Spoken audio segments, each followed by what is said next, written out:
Hello and welcome to this screencast on how to configure the CKfinder file browser on your CKeditor in your Drupal site.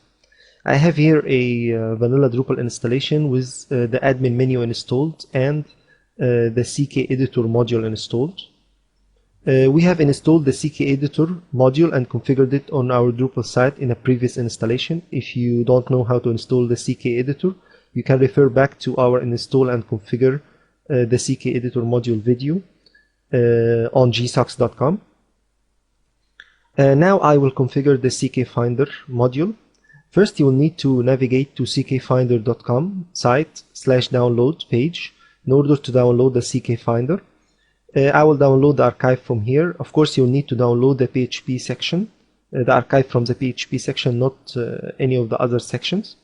After you download the archive, right here, I will copy this archive to my CKeditor module directly under Sites All Modules CKeditor, and then I will extract it so that my directory structure is Sites All Modules CKeditor CKfinder. That's where the folder needs to be. After that, I will open the config.php file under CKeditor CKfinder. I will need to edit some settings in this configuration file.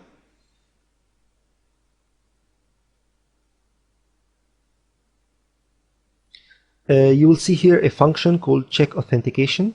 I will remove this function from here to here. I will delete it. And then I will go to under base URL, this line. I will need to paste a line below that. You can find this line under your CKeditor directory in the README file. If you navigate to how to install the CKfinder file browser section, right here, I will copy this line, require once, blah blah blah. In the end, you will find file manager.config.php. This is the line we want. I will copy that and paste it under base URL, the base URL line right here, and I will save this configuration file. After that, you will need to edit your settings.php file under sites default settings.php. Now this file should be in read-only mode. You will need it to allow the right permissions to this file, and then after you edit it and save it, you will return it to be read-only again. I will go to cookie domain and change it to mysite.com. Of course, here I'm working on my localhost, so I have the cookie domain set to localhost, but you will change it to, for example, yoursite.com and save this settings.php. Now, do not forget to make this file read-only again, so that nobody can tamper with your setting file.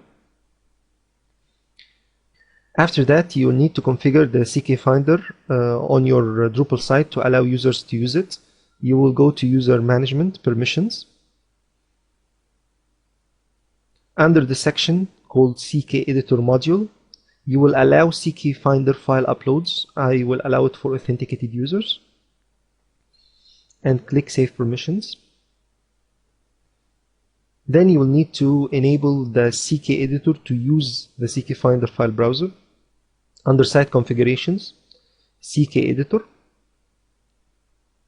I have here my CKeditor profiles. The advanced profile is set up for the authenticated users, so I will use that. I will click Edit. Under File Browser Settings, I will choose for the file browser type to be CKfinder. Under File Browser Type Image dialog, it's set same as Link dialog, which is CKfinder, so for images, it will also use the CKfinder file browser. Then I will click Save. Now my CKeditor should be configured to use the CKfinder properly. I will try to create content here to demonstrate to you. When I click, for example, the image button here, I see a new button called Browse Server, and I also see a new tab here called Upload. This is the effect of enabling the CKfinder to upload an image to your site. Click Browse. browse to the image and click send it to server. You will see here that the image was uploaded and it took the URL relative to your site directory, which is good.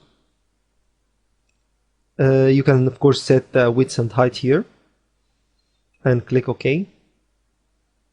We have our image here inserted using the CKfinder. You can also use the browse server method. If you click browse server, it will give you all the images you have on your server. I have only these 2 images. I can choose an image from the server. So you can upload a new image from your hard disk using the upload tab, or you can browse for an image on the server. You can also upload from here. If you click this upload button, you can click browse and choose the image you want and click upload selected file. It will be uploaded and then I can select it and insert it onto my Drupal post. I hope you've enjoyed this screencast and stay tuned for more to come.